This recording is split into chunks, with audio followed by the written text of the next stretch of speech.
Top. Bonjour à tous et bienvenue en cette troisième journée donc, du Salon Go, Salon de la création et reprise d'entreprise, 13e édition. Alors, nous sommes ravis de vous accueillir aujourd'hui pour discuter d'un sujet essentiel, la protection sociale des conjoints dans différents statuts professionnels. La diversité des statuts professionnels des conjoints nécessite une compréhension approfondie des droits et des protections spécifiques à chacun.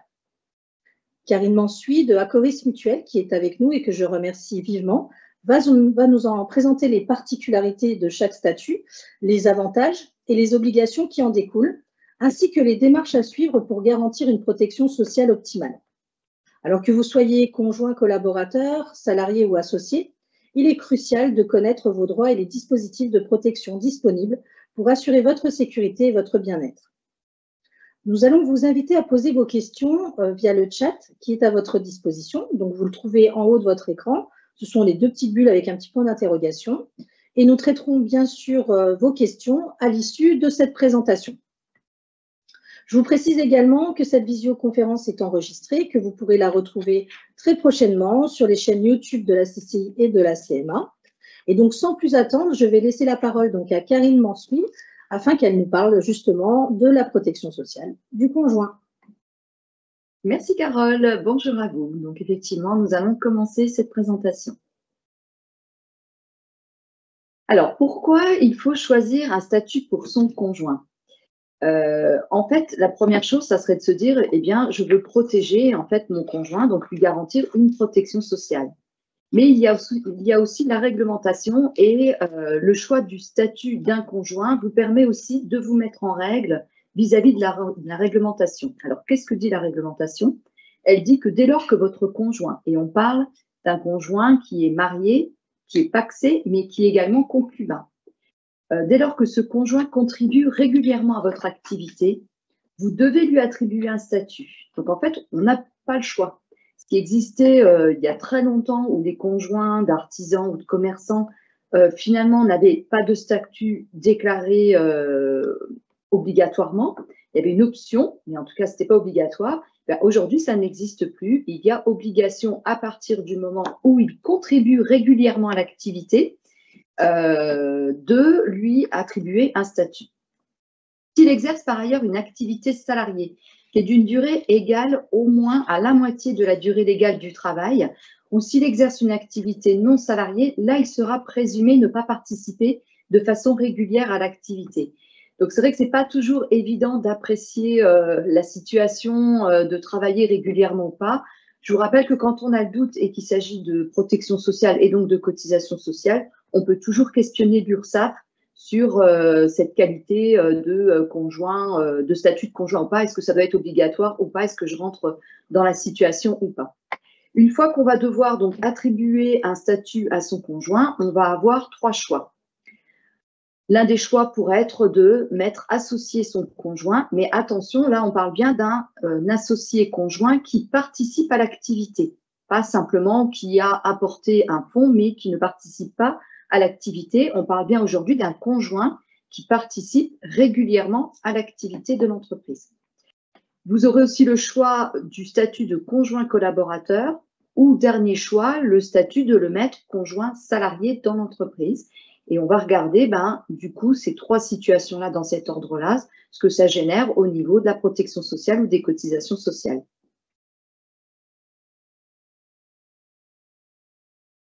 On commence par donc le conjoint associé participant à l'activité. J'insiste bien que c'est le conjoint associé participant à l'activité de façon donc régulière.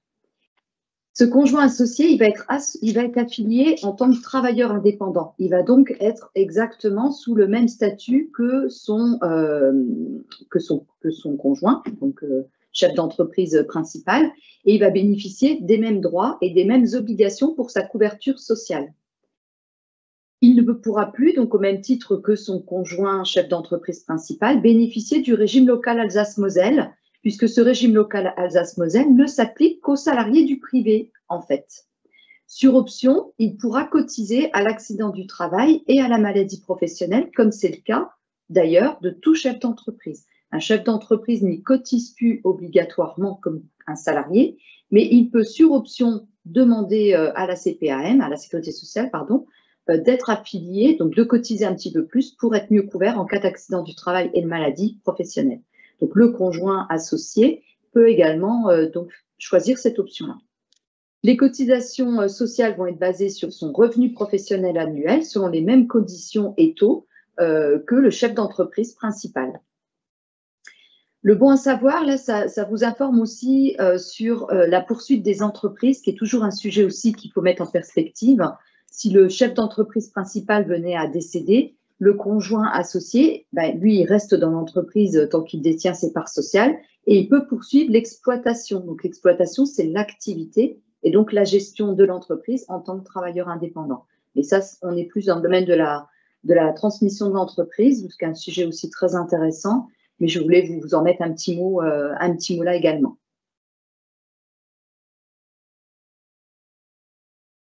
Regardons à présent le statut de conjoint collaborateur. Donc, le statut de conjoint collaborateur, c'est un statut pour un conjoint qui n'est justement pas associé au chef d'entreprise, donc il ne détient pas de part sociale. Ça sous-entend aussi qu'il ne perçoit pas de rémunération. Il n'est pas associé, il n'est pas salarié, il ne perçoit pas de rémunération.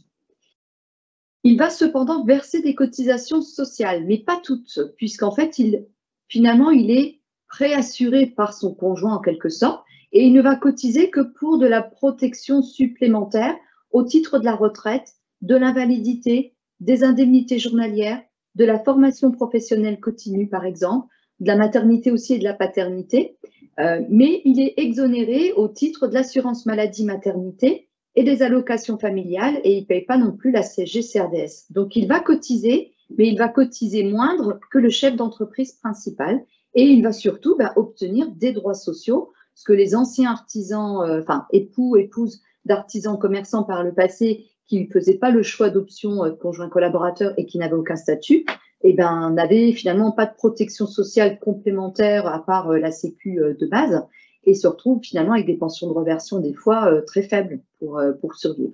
Ce qui peut plus être le cas avec ces statuts-là. Il pourra souscrire à l'assurance volontaire aussi, accident du travail, maladie professionnelle auprès de la CPAM, comme on l'a vu pour le conjoint associé tout à l'heure, donc augmenter la prise en charge de sécurité sociale dans ces situations-là.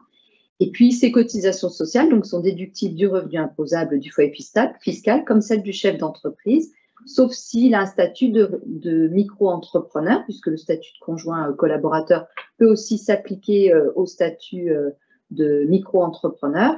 Mais, je le rappelle, en micro-entreprise, comme on ne peut rien faire en réel et que c'est un régime forfaitaire, il n'y a jamais de déduction fiscale réelle possible.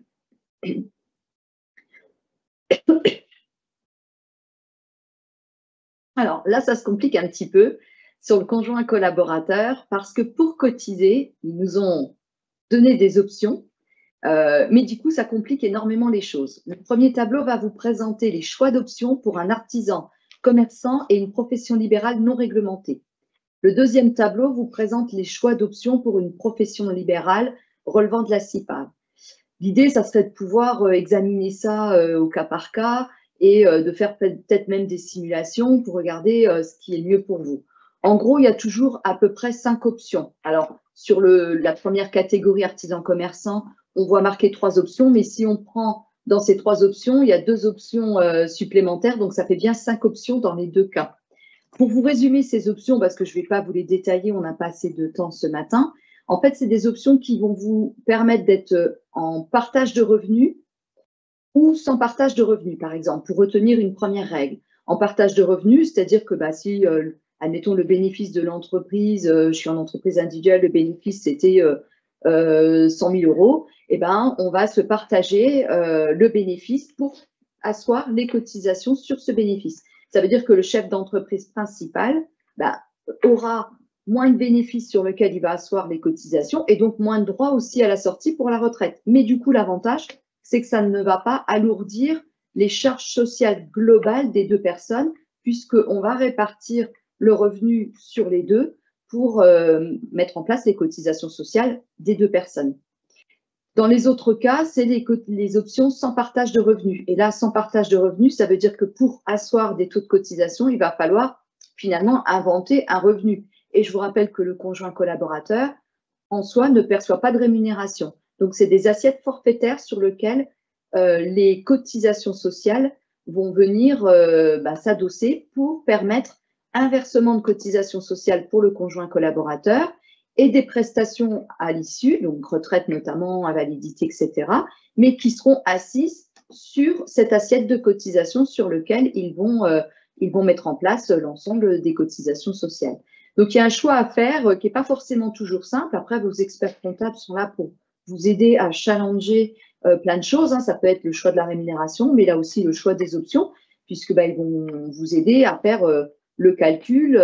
Et puis après, c'est quand même à vous de choisir. Est-ce que vous acceptez une augmentation de l'assiette de cotisation et donc la charge au global pour les deux, mais du coup plus de droits à la sortie, ou est-ce qu'au final on prend quelque chose sans partage? Voilà, donc tout ça, c'est aussi des choix que vous devez faire vous, donc bien comprendre les mécanismes, puisque l'expert comptable ne peut pas faire tous les choix à votre place, il est là pour vous conseiller, vous accompagner, mais pas faire les choix à votre place.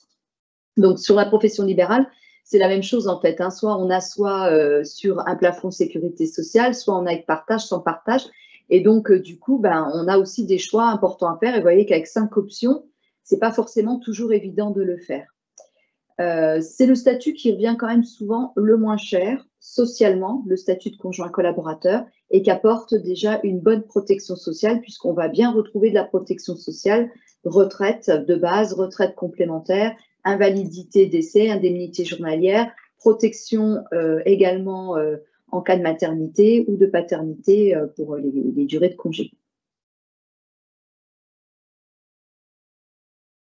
Donc voilà, c'est un petit peu ce que je viens de dire. Il va aussi obtenir des droits pour la formation professionnelle. Ça peut être important. Ça veut dire que le conjoint collaborateur, au même titre que tout à l'heure le conjoint associé, cotise bien à la formation professionnelle.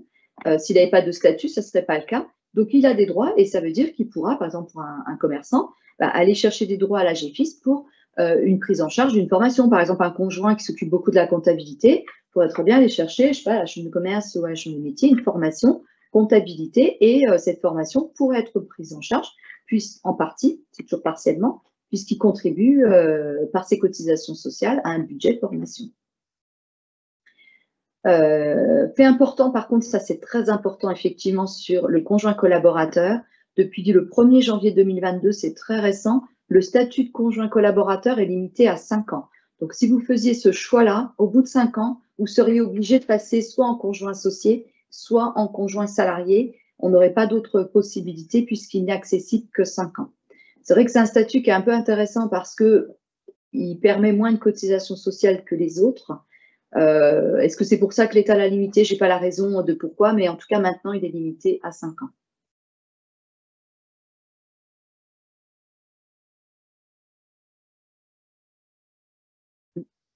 Voilà. Le conjoint collaborateur, je vous fais un petit focus sur le cas de la micro-entreprise, parce qu'il y a aussi les choix d'options à faire. Et là, j'ai voulu vous mettre un exemple parce que c'est encore un peu plus compliqué finalement que le statut de conjoint collaborateur en classique où on a 5 choix d'options à faire pour choisir son assiette de cotisation. Là, en fait, on a donc 2 choix à faire en gros.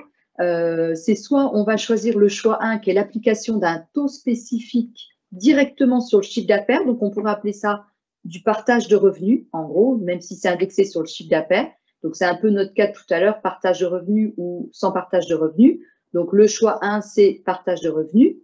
Et le choix 2, donc c'est l'application d'un taux, mais cette fois sur un montant forfaitaire. Donc, on serait plutôt sans le partage là, de revenus. Donc, augmentation des charges pour l'ensemble du foyer, on va dire, mais pour le coup, plus de droits puisque forcément, un chiffre d'affaires, si on le partage, forcément, par exemple, pour la retraite, ça octroie moins de droits à chacun que si on ne le partage pas.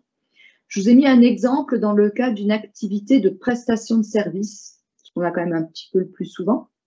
Donc, si par exemple, la personne dégage un chiffre d'affaires de 18 000 €, et en prestation de service, le taux spécifique, je ne vous les ai pas tous mis, mais ça se trouve très facilement, puis vous pourrez me consulter en venant sur le salon ou après en entretien individuel.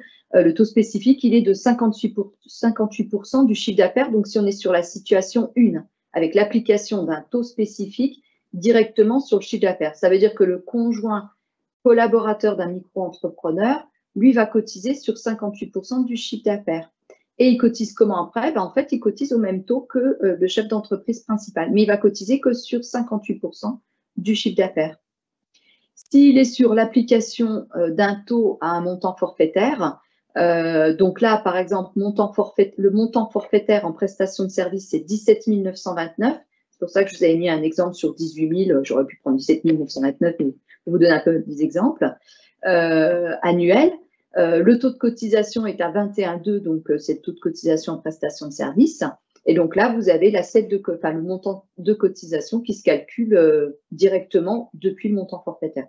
Donc ça marche comme ça, c'est pour vous donner un exemple. Mais bien sûr, si c'est une activité achat-revente, hôtellerie, restauration, fabrication, c'est un autre taux. Si c'est de la profession libérale, ça peut être un autre taux. Donc voilà, en fait, il faut déjà aller chercher le taux qui correspond à son activité et après faire le calcul en 1 ou en 2 pour voir ce qui est le plus favorable.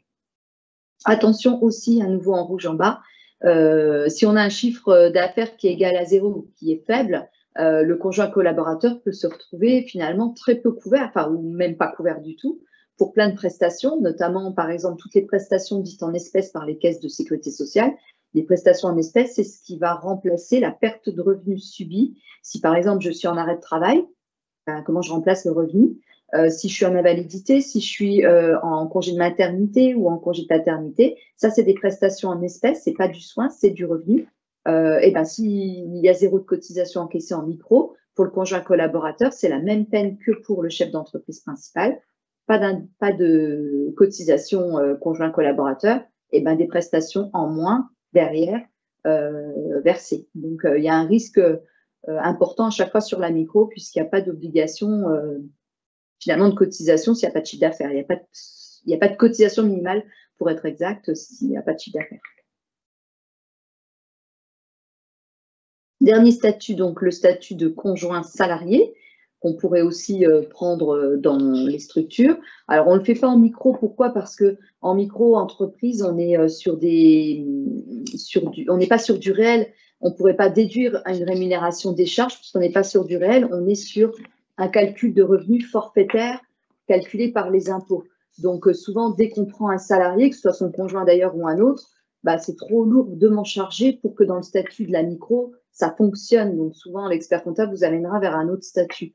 Donc, on trouvera peu le statut de conjoint salarié en micro du coup. Ça va être trop cher socialement dans les charges de la micro. Donc, on va plutôt le trouver sous les autres statuts, le URL, la SARL, etc. Ça veut dire quoi là? Ça veut dire que ce conjoint salarié, il a un contrat de travail et il a donc un salaire. Donc, il a bien une fiche de paye au même titre que les autres salariés de l'entreprise. Il a une fonction aussi qui est bien déterminée et cette fonction, ça ne peut pas être les fonctions du chef d'entreprise. Ce sont bien des fonctions spécifiques. Le contrat de travail doit préciser donc ses fonctions, ses horaires, les horaires du conjoint salarié. Il va bénéficier de la protection sociale des salariés, donc la mutuelle d'entreprise, la prévoyance de l'entreprise. Il peut aussi, mais attention, l'assurance chômage, il va aussi cotiser ou pas à l'assurance chômage, mais il faut absolument le faire valider par France Travail. J'ai connu des conjoints salariés qui pensaient, qui cotisaient, et qui pensaient qu'ils auraient des droits. Ils ne l'avaient pas fait valider par France Travail, mais en fait, la fonction était trop similaire de celle du chef d'entreprise, par exemple. On ne voyait pas trop quelle était sa fonction dans l'entreprise. Et là, ça peut être qualifié. Donc, faites bien attention à ça. Faites valider effectivement qu'il peut cotiser et qu'il obtiendra bien des droits à l'assurance chômage du coup des salariés. Et il va cotiser, de fait, pour l'accident du travail et la maladie professionnelle, contrairement aux 2 catégories d'avant. Il y cotise comme tous les salariés de façon obligatoire. Un salarié, il est dedans. Il n'a pas le choix. Il est dans les cotisations accident du travail et maladie professionnelle. Il pourra aussi continuer de bénéficier du régime local Alsace-Moselle, mais je rappelle à tout le monde que le régime local Alsace-Moselle, c'est finalement comme une mutuelle obligatoire, puisque tous les salariés y cotisent en charge salariale à hauteur de 1,30% de prélèvement social supplémentaire sur son salaire brut, payé uniquement par le salarié. Bon à savoir aussi là, alors là, c'est pas comme tout à l'heure, attention, mais c'est bon à savoir, Une fiche de paye, on ne fait pas toujours attention quand on a été que salarié dans sa vie d'entrepreneur. Une fiche de paye, c'est bien sûr des cotisations salariales, ça on les connaît bien, puisque c'est les cotisations qu'on a entre notre brut et notre net, qui servent à notre retraite, nos invalidités, enfin voilà. Mais il y a, pour faire fonctionner tout ce système, les cotisations patronales. Donc ça, c'est ce qu'on a à droite sur la fiche de paye, qui concerne l'employeur, mais qui nous concerne directement, puisque c'est pour notre protection sociale en cas d'arrêt de travail, de retraite et autres.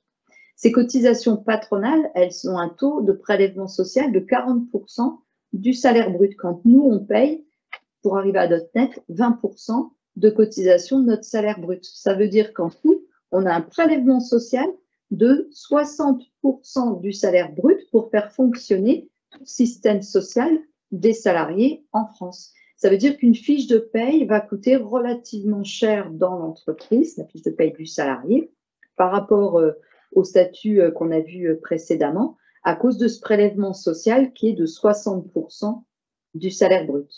Par exemple, en SARL, en gérant majoritaire, le taux, c'est 45%, mais du net de charge. Donc, 45% d'un net de charge ou 60% d'un salaire brut, vous vous rendez bien compte que forcément, le prélèvement social est beaucoup plus fort. Alors, vous me direz, s'il est plus fort, on est mieux couvert. Là, dans le cas du conjoint salarié, s'il obtient bien par France Travail l'accord pour l'assurance chômage, oui, pour l'assurance chômage. Pour le reste, je vous invite à aller revoir en replay la conférence que j'ai animée hier à 14 h sur la protection sociale du dirigeant pour comparer justement les trois statuts, le régime du réel, la micro et la SAS et SASU, ma protection sociale dans les trois situations.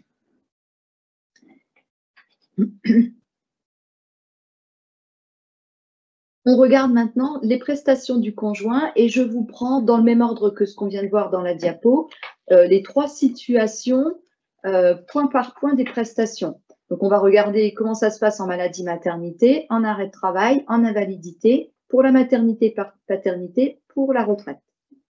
Pour la maladie-maternité, si je suis conjoint associé, je vais donc être au régime social des indépendants, donc sécurité sociale des indépendants comme le chef d'entreprise principal. J'aurai donc pas la possibilité d'être au régime local, j'aurai que le régime général et ça va être la même chose pour le conjoint collaborateur. Le seul qui peut conserver le régime local Alsace-Moselle en y cotisant, bien sûr, c'est le conjoint salarié.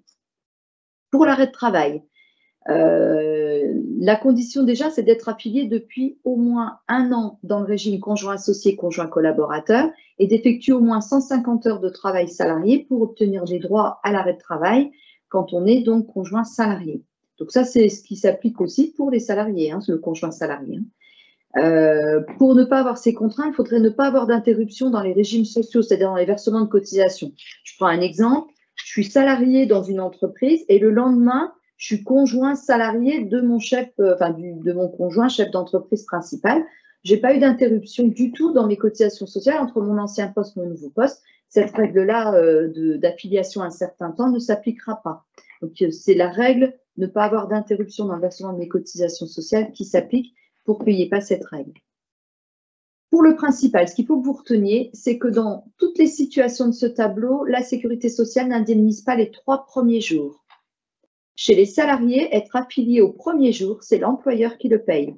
Donc, dans le conjoint salarié, ça sortira de la poche de l'entreprise, pas de celle de la sécurité sociale. La sécurité sociale indemnise en France, même en Alsace-Moselle, tous les salariés après 3 jours. En tout cas pour le moment, parce que vous pourrez passer à 7 jours.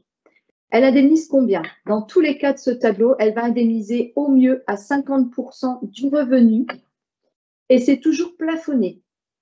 Donc, par exemple, chez le conjoint associé, c'est plafonné à 63,52 € par jour maxi. Chez le conjoint salarié, c'est plafonné à 52,28 € maxi par jour. Chez le micro-entrepreneur, c'est la même chose qu'au régime du réel, mais attention, pas de chiffre d'affaires, pas de cotisation sociale du conjoint micro-entrepreneur s'il a pris le partage de chiffre d'affaires, par exemple, en base, et qu'il n'a pas pris la somme forfaitaire, pas d'arrêt de travail indemnisé si le conjoint collaborateur en micro ne verse pas de cotisation sociale.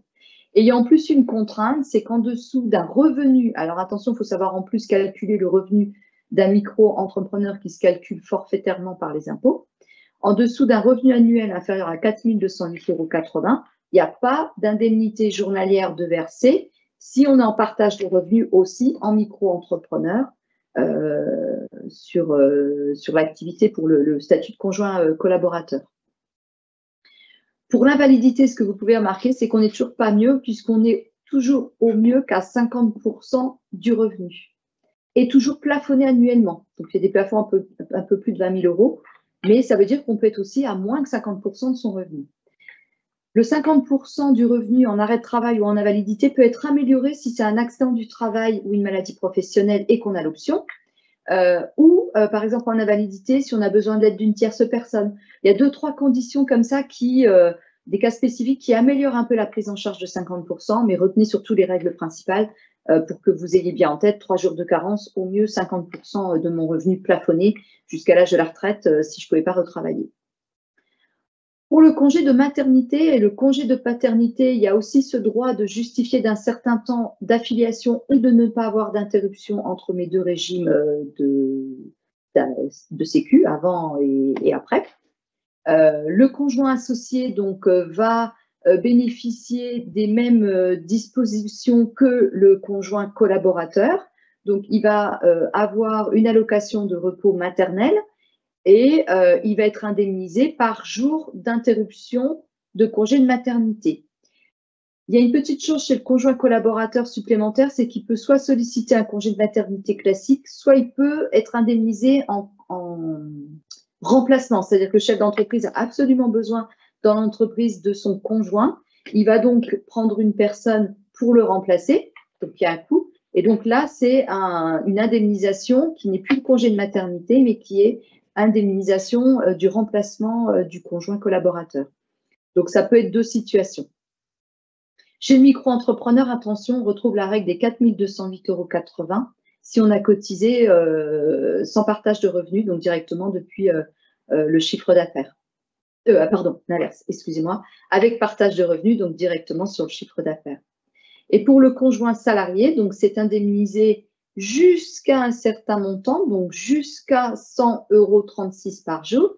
Attention, cependant, ça c'est plus le cas parce qu'on est obligé un peu de faire une fiche de paie à son conjoint salarié, mais par exemple un chef d'entreprise en SASU qui ne se rémunère pas, il n'a pas d'indemnisation en congé de maternité ou en congé de maternité, puisque les prestations en espèces ne sont versées que s'il y a des cotisations sociales en SAS et SASU par exemple.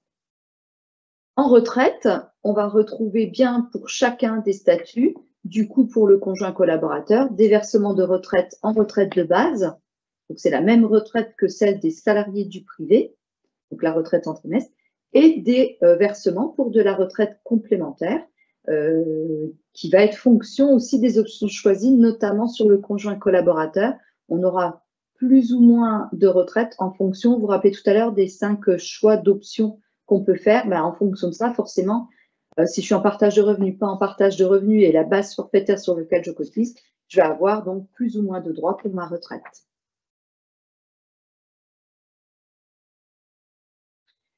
Alors, du coup, vous l'avez compris, le conjoint collaborateur va avoir un début de protection sociale qui va s'organiser en fonction des cotisations qu'il va verser, quel que soit le statut.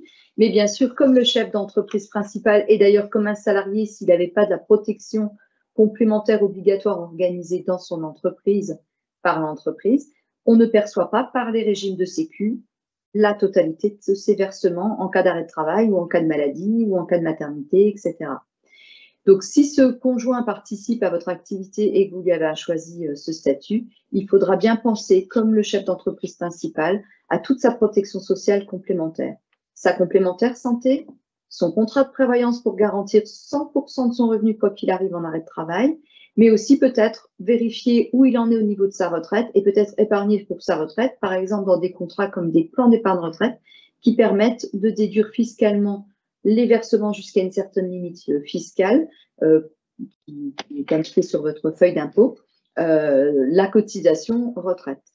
Quand on n'est pas en micro-entreprise, pour le conjoint collaborateur, on va retrouver les règles de défiscalisation du chef d'entreprise, par exemple pour le conjoint associé participant à l'activité, pour le conjoint collaborateur d'une entreprise au régime du réel, EURL, EI classique, SARL majoritaire, etc.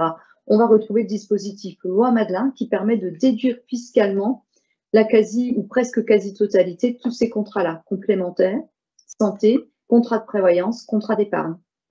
Alors, le Madelin, ce n'est pas les contrats d'épargne, mais il y a un autre dispositif qui permet aussi de défiscaliser des contrats de retraite.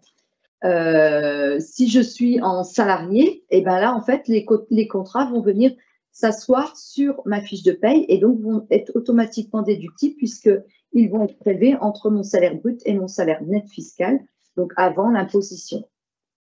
Donc voilà, pour essayer de vous donner, c'est des contenus qui sont un peu lourds parce que c'est très compliqué, effectivement, la protection sociale des dirigeants, de leurs conjoints, etc. C'est aussi assez compliqué de bien s'assurer et comme vous le savez, souvent on découvre comment on est assuré le jour où on en a besoin. Donc il faut quand même prendre un petit peu le temps de se faire bien conseiller et d'être sûr aussi que vous êtes bien conseillé, que vous n'êtes pas simplement face à un vendeur de contrat qui fait son chiffre et voilà. Parce que après c'est hyper important. Il y a des contrats qui ont nécessairement un questionnaire médical. Je pense à la prévoyance. Si on en a fait un et qu'on a un problème de santé, on pourra peut-être plus le casser. Et si vous êtes mal couvert, il sera trop tard pour s'en rendre compte. Donc soyez quand même vigilants sur ces sujets-là et faites-vous bien conseiller. Moi, je vous attends pour continuer à discuter de ces sujets-là le 22, puisque vous savez qu'il y a le salon en présentiel qui s'est organisé sur la chambre de métier à Metz et on vous reçoit en gratuit toute la journée, tous les partenaires des chambres de commerce, chambres de métier. Donc, vous avez vraiment toute la chaîne d'appui à la création d'entreprise qui est là pour vous. Je serai présente aussi. Et l'idéal, après, c'est aussi d'avoir des entretiens individuels et qu'on fasse votre cas particulier pour pouvoir documenter un petit peu plus les informations. Voilà, j'ai terminé. Et puis, je vais maintenant regarder les questions que vous avez pu poser via le chat. Donc, merci beaucoup, Karine. Merci pour cette belle présentation. Effectivement, c'est un vaste sujet. Hein. C'est pas forcément évident de bien comprendre la place du conjoint et notamment comment se place sa sécurité sociale. Alors, pour l'instant, nous n'avons pas de questions dans le chat, mais c'est pas grave. Moi, j'en ai pour toi, hein, Karine. Je me pose la question aujourd'hui sur la protection sociale donc, du conjoint. En fonction du sexe du conjoint, si c'est un homme ou une femme, est-ce qu'il y a un statut éventuellement qui peut être plus recommandé qu'un autre? Non, ça n'a pas d'incidence, puisqu'en fait, dans les trois situations, on retrouvera bien la protection pour le congé de maternité ou le congé de paternité. Donc, ça n'a pas d'incidence dans le choix du statut. C'est plus de peser, en fait, le poids social. Et là, c'est un peu... Je ne vais pas dire que ça vous regarde, mais c'est quand même un petit peu le cas, puisque effectivement, soit on va augmenter la charge, mais un peu comme si votre conjoint avait un boulot salarié par ailleurs, lui, il paye bien des cotisations sociales et du coup, il a une couverture sociale suffisante. Quand on est en partage de revenus, on descend la protection sociale de l'un pour en donner à l'autre, mais du coup, on descend quelque part une protection sociale. C'est plus des choix comme ça. Et après, ça dépend déjà, premièrement, du statut social du chef d'entreprise principal. Mais le sexe ne rentre pas forcément en ligne de compte. On est un peu bloqué déjà, en fait, sur le statut du chef d'entreprise principal, puisqu'il y a des choses qui ne se font pas. Par exemple, si vous avez choisi la SAS, on va être bloqué sur le statut du conjoint. Si on est en micro, on va faire attention sur le partage de revenus ou pas, parce que là, on se retrouve exposé ou pas. C'est vrai que le conjoint collaborateur a la possibilité d'aller verser des cotisations sociales minimales si on n'est pas en partage de revenus en micro-entreprise. Et ça peut vraiment permettre de le protéger beaucoup plus fortement, mais ça demande un effort de cotisation. Donc, c'est à vous de voir aussi si vous êtes OK pour faire cet effort de cotisation et surtout si l'entreprise, financièrement, peut le porter. On a parlé du choix des différents choix qui s'offraient pour le conjoint. Mais un conjoint, à un moment, tu le disais, il peut aussi avoir à côté de ça, est-ce qu'il peut être dans la situation du polyactif, c'est-à-dire être salarié au préalable. Oui. Quelle est sa protection sociale qui va primer? Est-ce que ça restera toujours sous le statut salarié? Alors, c'est un des premiers slides qu'on a vu, effectivement, où on disait qu'il doit travailler de façon régulière, mais s'il est salarié par ailleurs, en fait, on peut considérer qu'il n'y travaille pas de façon régulière à partir du moment où il a une activité salariée importante de l'autre côté. Et là, ça se détermine comme ça, c'est en fonction du nombre de temps passé, en fait, dans l'activité salariée. Donc, si son activité salariée est dite principale, bah, toute sa protection sociale va se faire par l'activité salariée, en fait. Et il ne sera pas finalement reconnu comme participant de façon régulière à l'activité du chef d'entreprise principal. Donc, il gardera sa protection sociale de salarié qui est déjà organisée, puisque, à moins s'il est au Luxembourg, mais salarié au Luxembourg, mais sinon, il a toute sa protection sociale de salarié, la plupart du temps, organisée complètement dans son entreprise. Sa mutuelle, sa prévoyance, voire des fois de la retraite. Alors, n'hésitez pas à poser vos questions, parce que moi, je peux monopoliser Karine comme ça pendant un petit bout de temps, hein. Donc, si vous avez des questions, n'hésitez pas à les poser via le chat, hein. Je rappelle que ce sont les deux petites bulles que vous retrouvez en haut de votre écran ou en bas de votre smartphone si vous êtes avec votre téléphone. Donc, posez vos questions. C'est vrai que le sujet est vaste et que c'est pas forcément évident. Vous avez peut-être un cas à raconter, donc n'hésitez pas. Vous avez peut-être aussi besoin, si ce n'est pas en question, mais peut-être envie de revoir une slide particulière. Donc, n'hésitez pas à nous le dire aussi si vous avez besoin de revenir sur, par exemple, je ne sais pas, la slide où on parle du partage de revenus ou des choses comme ça. Si vous avez besoin de les revoir ou qu'on discute d'une page spécifique, n'hésitez pas aussi. Alors moi, j'enchaîne du coup encore avec une de mes questions, Karine, et je me demande, est-ce qu'on peut changer de statut et à ce moment-là, je ne sais rien, moi, passer du conjoint salarié et d'un seul coup passer conjoint, pourquoi pas collaborateur. Est-ce que ça peut se faire, mais est-ce qu'il y a un délai? Alors, c'est pas qu'une histoire de délai, c'est qu'il peut y avoir un coût, parce que pour certains statuts, il faut que ce soit inscrit un peu comme le chef d'entreprise, c'est-à-dire il faut qu'il y ait une déclaration. Donc, ce n'est pas des coûts énormes, hein, je vous rassure, voilà. Mais effectivement, il faut déconstruire, il faut reconstruire. Donc, forcément, ça a quand même des fois un impact. Et ça peut aussi avoir un impact sur sa protection sociale, parce qu'il faut avoir une protection sociale à long terme. On n'a pas toujours les mêmes cotisations versées au même endroit. Par exemple, chez le salarié, donc un conjoint qui serait conjoint collaborateur, enfin qui serait salarié, pardon, donc avec une fiche de paye, bah, pour sa retraite, il va cotiser à l'ARCO, point ARCO en retraite complémentaire obligatoire. Pour sa retraite de base, il va bien cotiser dans la retraite de base classique des salariés, qui serait le cas aussi du travail. Mais pour la retraite complémentaire par points, il cotise à l'ARCO. S'il est proche de sa retraite, ça peut être intéressant de finir ses cotisations retraite au même endroit pour cumuler un maximum de droits au même endroit. S'il casse ça et qu'il arrête sa fiche de paye en tant que conjoint salarié et qu'il devient conjoint collaborateur parce qu'il se dit, bah, tiens, je suis à 5 ans de la retraite, le statut là, c'est que pour 5 ans, donc ça tombera pile poil, et je cotiserai moins fortement socialement, c'est vrai, bah, sauf qu'il va aussi verser moins de cotisations sociales à l'ARCO, enfin, il n'en versera même plus du tout, pardon, puisqu'il n'y aura plus de fiche de paye. À la place, il va venir verser de nouvelles cotisations sociales dans une nouvelle retraite complémentaire par point de travailleurs indépendants, mais elle est moins forte que celle des salariés et il va sans doute gréver un peu ses droits à la sortie pour sa retraite. Donc, est-ce que c'est le bon choix à faire? Pas forcément. C'est-à-dire que dans un sens, il va effectivement baisser pendant 5 ans le poids social de ses cotisations, mais il perd des droits sociaux en retraite complémentaire par point. Donc, il y a un calcul à faire pour voir s'il est gagnant sur l'ardoise à la fin entre économie de cotisation sociale et gain au niveau de la retraite. Ça, c'est d'ailleurs quelque chose auquel il faut penser même dans les choix de statut juridique si on approche de la retraite. Entre la SAS, par exemple, le URL, l'entreprise individuelle et autres. Alors, nous avons une question d'Éric. Éric nous demande, voilà, bonjour, est-ce que le conjoint peut être impliqué d'une part ou d'une autre dans l'activité de l'entreprise, même s'il n'est pas cité dans les statuts ou par l'intermédiaire d'un contrat? Alors, je veux bien qu'on remette, Lucas, la deuxième, enfin, pas la première slide, puisque c'est le titre de l'intervention, c'est la première slide, parce que je pense que sa question porte sur… Le conjoint associé. Je ne suis pas sûre, en fait. Je pense, alors Eric nous redira si c'est ça, je pense qu'en fait, il a besoin de cette deuxième phrase. Dès lors que votre conjoint contribue régulièrement à votre activité, vous devez lui attribuer un statut, mais attention, s'il exerce par ailleurs une activité salariée d'une durée au moins égale à la moitié de la durée légale du travail, ou s'il exerce une activité non salariée, il sera présumé ne pas participer de façon régulière à l'activité de l'entreprise. Il n'y a pas d'autre choix.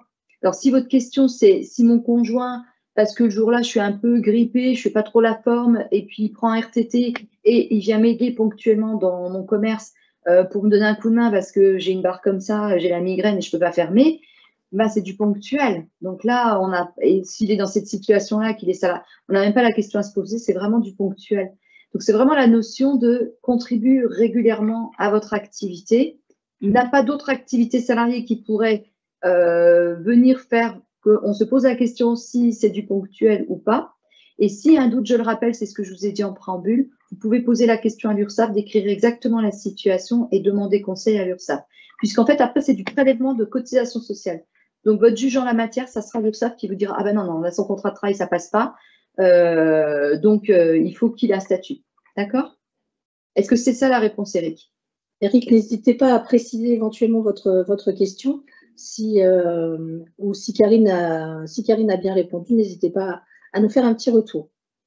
On a Virginie qui nous pose aussi également une question et qui nous dit « En cas d'une participation vraiment ponctuelle du conjoint, il faut obligatoirement lui attribuer un statut et pouvez-vous revenir justement là-dessus ?» Je pense que Virginie avait besoin de revoir cette slide aussi et d'avoir ces réponses-là. Si vous voulez mettre des oui Virginie et oui Eric pour qu'on soit sûr qu'on n'a pas répondu à côté, c'est pas évident sur des visios comme ça, on n'est pas en face à face. Mais je pense que c'est ça aussi. Et je suis désolée, mais la phrase, c'est vraiment ça. Contribue régulièrement à votre activité. Donc, j'ai pas de notion ni de temps, ni de montant à vous donner. C'est la règle. Donc, quand on hésite, on questionne l'URSSAF. Comme ça, on est tranquille, on peut dormir sur ses deux oreilles. On a une réponse et on fait des choix après sereins. On parle de conjoint aussi. Je voulais aussi qu'on revienne sur la situation donc, matrimoniale. Quand tu parles de conjoint, on parle de conjoint marié, pacsé et concubin. Et concubin. Donc le concubinage est aussi reconnu comme étant… Oui, il est souvent pas reconnu, mais là le concubin, alors quand on dit concubin, on est bien concubin, c'est-à-dire qu'on habite bien à la même adresse. Hein, voilà. C'est pas simplement quelqu'un avec lequel je vis, mais dans deux foyers différents. C'est bien, on est domicilié à la même adresse. Hein, c'est bien un concubin au sens quand même de la loi. Hein. Mais effectivement, il est reconnu, donc ça peut être un statut effectivement qu'on doit lui attribuer parce que effectivement, il est concubin. Je l'ai bien mis au début, c'est marié, pacsé ou concubin. D'accord, donc ça aussi c'est important à savoir. Je reviens aussi sur l'histoire du conjoint collaborateur. 5 choix pour le conjoint collaborateur. Est-ce que du coup, il y a souvent des choix qui sont plus… des options qui sont plus choisies dans ces fameuses 5… Ça dépend de la trésorerie aussi de l'entreprise en fait, parce que l'idéal pour le conjoint, c'est sans partage de revenus, parce qu'effectivement, ça lui donne plus de droits à la sortie, notamment pour la retraite. Mais aussi, voilà, donc ça, c'est vraiment important, ça va lui permettre d'aller aller chercher beaucoup plus de cotisations sociales. Et ça protège aussi le chef d'entreprise principal, puisqu'il garde bien la totalité, par exemple, du bénéfice, donc il ne partage pas. Donc, du coup, lui aussi, il a une assiette de cotisation plus importante, ce qui lui octroiera une retraite plus importante. Donc, mais il faut que l'entreprise puisse, que le foyer fiscal puisse absorber aussi, finalement, si vous êtes sans partage de revenus, des cotisations sociales supplémentaires.